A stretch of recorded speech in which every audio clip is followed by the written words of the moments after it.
Every year, NASCAR holds 2 races at Dover International Speedway, and the Civil Air Terminal at Dover Air Force Base coordinates landings, parking, and takeoffs for race teams and officials. This year, the base's $98.3 million runway construction presents its own unique challenges for race teams landing on base.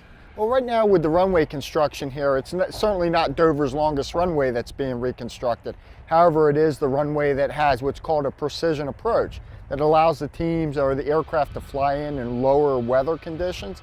And because of that, we've got some teams that have made the decision to go to our Wilmington airport where we have that precision approach capability. So we're going to see probably about a 10 to 15% reduction in the amount of users we have. And it's primarily the larger aircraft carrying a lot of the NASCAR teams, the pit crew members.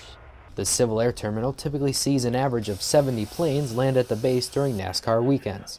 The runway construction requires additional coordination from the 436 Airlift Wing Air Traffic Control Tower as well. The runway construction makes it more difficult for us to complete our job this weekend due to the limited options we have due to the closure. We have one runway, which limits our aircraft capabilities to 1 to 2 at a time, compared to 4 to 5 we had at previous times. Coordination for these teams still able to land at Dover Air Force Base began 8 months ago, and the construction is scheduled for completion in summer of 2016. Reporting from Dover Air Force Base, I'm Senior Airman David Scott Goggin.